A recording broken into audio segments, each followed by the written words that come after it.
Au revoir. Bonjour, nouveau jour d'école à la maison.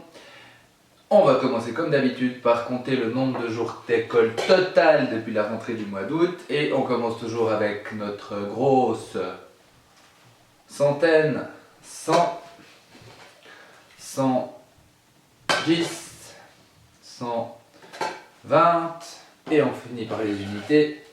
121, 122, 123, 124, 125, 126, 127 et 128.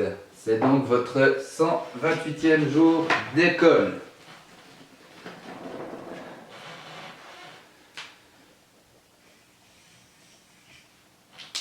Et voilà. Par rapport au nombre de jours d'école à la maison, je rajoute un petit trait. Voilà. Et aujourd'hui, qui c'est qui va nous annoncer le nombre de jours d'école à la maison? C'est l'énergie qui va nous faire une petite vidéo ou un petit audio sur le groupe WhatsApp pour nous annoncer le nombre de jours d'école à la maison. Qui est-ce qui va nous faire le calendrier aujourd'hui? Eh bien, c'est Loclas qui va nous faire le calendrier, donc la date du jour aujourd'hui sur le groupe WhatsApp. Le jeudi, c'est toujours le jour de la nouvelle série de vocabulaire pour les 4e années. Donc je vais vous lire cette série avec les mots que vous m'avez proposés. La série de vocabulaire pour les 4e années est à recopier 2 fois. Les 3e années, évidemment, vous n'avez pas à recopier la série. Ce que j'aimerais que vous fassiez avec cette série de vocabulaire, c'est une phrase du jour dans votre cahier de vie. Une phrase du jour dans votre cahier de vie avec les mots du vocabulaire qu'on va utiliser aujourd'hui. Et j'aimerais qu'un élève de 3e année nous lise sa phrase du jour par une petite vidéo ou un petit audio sur le groupe WhatsApp et ce sera Emolga qui nous lira sa phrase du jour qu'elle aura préparée avec le vocabulaire donc des 4e années. Voilà, donc nous faisons aujourd'hui la série 25. Le premier mot c'est le tigre, qui est un nom masculin. Le deuxième mot, la jungle, qui est un nom féminin et on peut aussi dire qu'il est singulier. Troisième mot, un arc en ciel avec des petits traits d'union entre les mots et c'est un nom masculin singulier. Les singes avec le G qui fait J et un S parce que c'est un nom masculin pluriel. La licorne proposé par Otaria. Nom féminin singulier.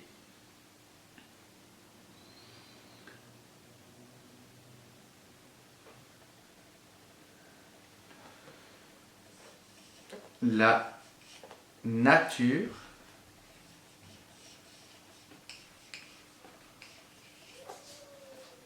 nom féminin singulier. La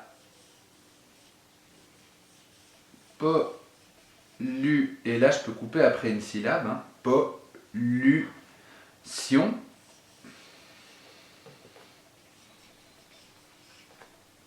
qui est un nom féminin singulier. L'heure, L apostrophe, et il y a un H au début. Alors, l'heure, j'aimerais bien que What nous donne sur le groupe WhatsApp la nature de ce mot, son genre et son ombre. What.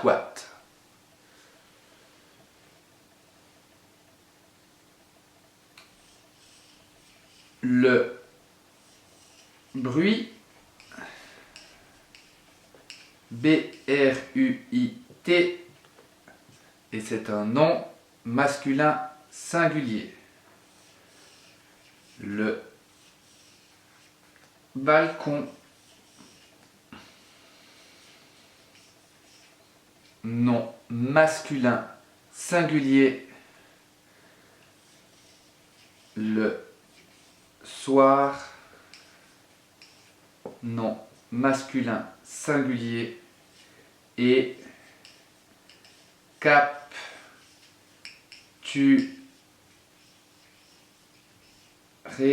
qui est un verbe. Voici la série entière. N'hésitez pas à mettre pause. Et what, n'oublie pas de nous donner la nature, le genre et le nombre de heures.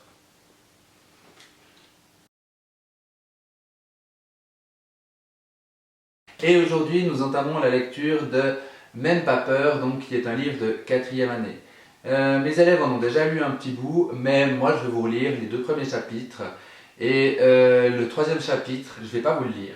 Il sera affiché sur la vidéo pour que vous puissiez le lire, mais je ne vais pas vous le lire moi-même.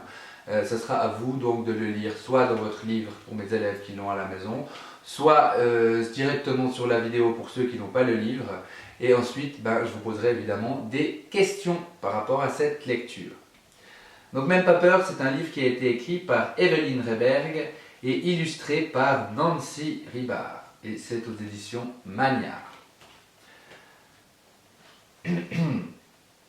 Moi, je n'ai peur de rien. La preuve, j'habite avec ma maman dans une sorte de ruine sans électricité à l'écart de la ville. Même quand la nuit est noire comme la mort, je dors seul dans mon grenier, juste sous le toit.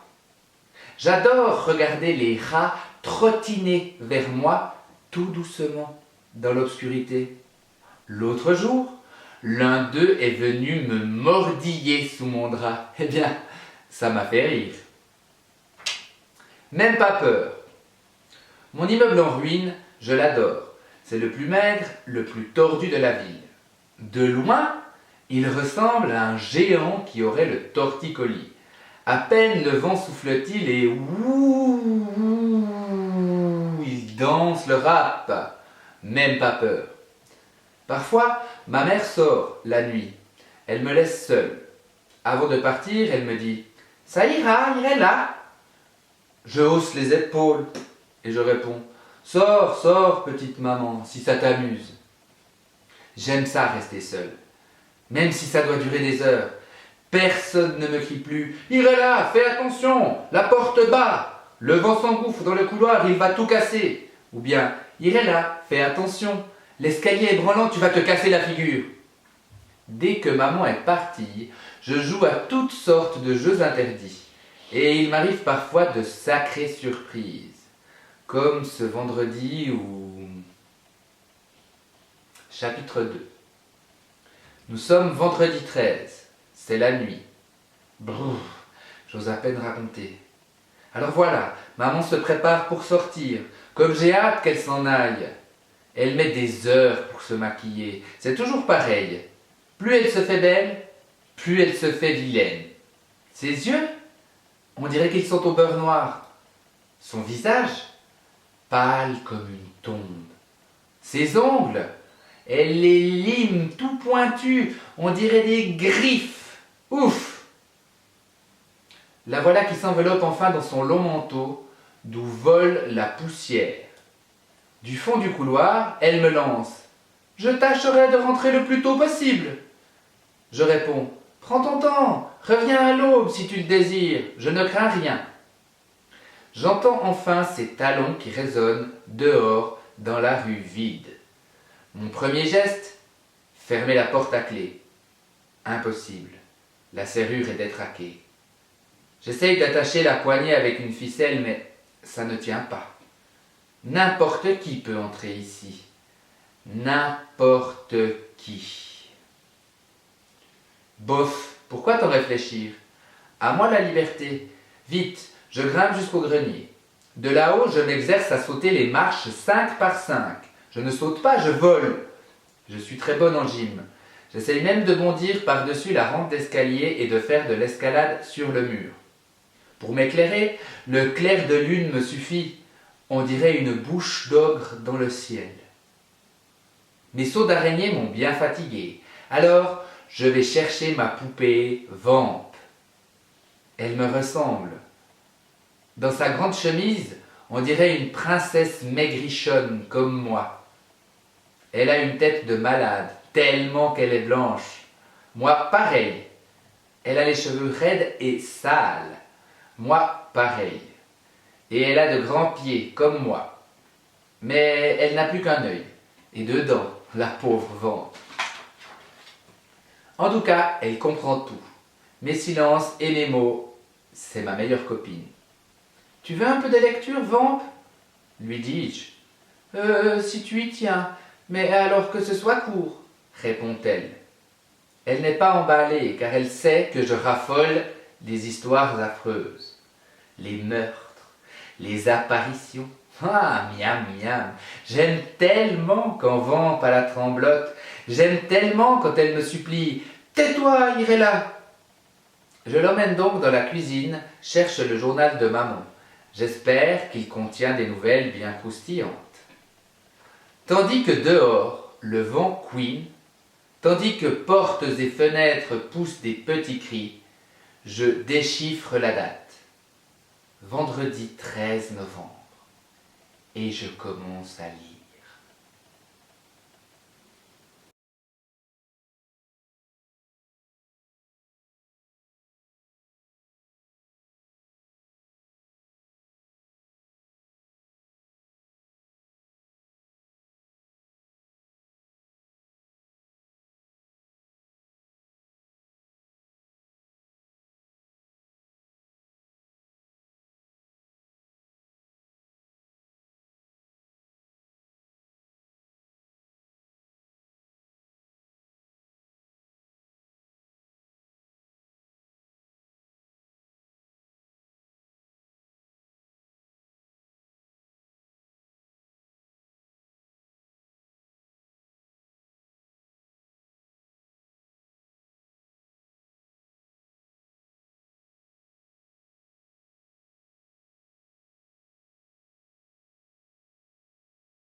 Alors, la première question que je vous pose, Irella, donc elle lit le journal et puis elle lit des informations dans ce journal.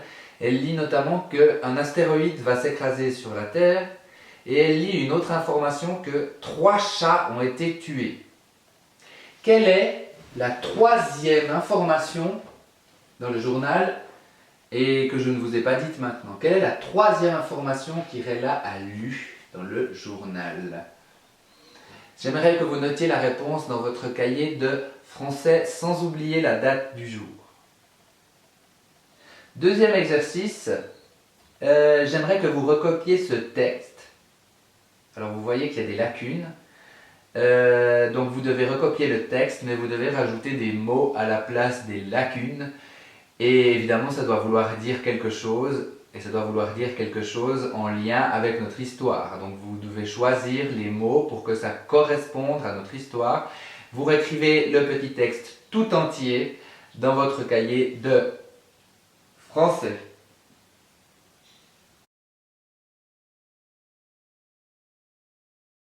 Le travail pour les troisième années, je vous l'ai déjà donné. Il s'agit donc de faire une phrase du jour avec le vocabulaire des quatrièmes années, dont Eliana nous lira la réponse, dont Eliana nous lira propos de cacaboulin. Et puis aujourd'hui, eh ben, aujourd'hui, je vais vous demander la même chose qu'au 4e année. C'est de trouver des façons d'aider votre entourage pour lui simplifier la tâche pour que cette période de vie un petit peu spéciale se passe au mieux. Alors l'autre jour, j'ai demandé au 4e année de trouver 5 façons d'aider son entourage. À vous, j'ai demandé au 4e année de trouver 5 façons d'aider son entourage. À vous, je vais vous demander d'en trouver 3. Les réponses sont à écrire dans le cahier de français. Évidemment, si l'exercice s'avère trop difficile, on peut aussi demander à l'enfant de nous les donner par oral. Et puis ensuite, on peut aider l'enfant à écrire, ou alors on peut écrire pour lui en dictée à l'adulte. Pour moi, l'important dans cet exercice, c'est que c'est l'enfant qui trouve un petit peu lui-même des façons d'aider ses parents ou son entourage. Voilà, donc à noter dans le cahier de français.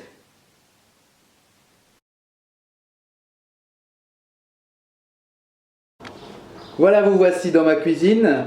Et puis, comme vous le voyez, mon frigo est recouvert de beaucoup de choses dessus. Alors, regardez-le bien. Voilà. Et maintenant, je vais déplacer 2 choses et supprimer une chose. Alors, j'aimerais bien que dans votre cahier de maths, vous écriviez les 2 objets qui ont bougé et que vous disiez où ils ont bougé. Et j'aimerais aussi que vous écriviez quel objet a disparu. Regardez bien. Attention, ça va disparaître, ça va bouger maintenant. Pouf! Voilà. Alors, qu'est-ce qui a disparu et qu'est-ce qui a bougé? La réponse est à donner dans votre cahier de maths. Je vous souhaite à tous une très bonne journée. N'oubliez pas de quand même pas trop travailler non plus. Pas plus de 2 fiches par jour. Et puis à demain. Au revoir.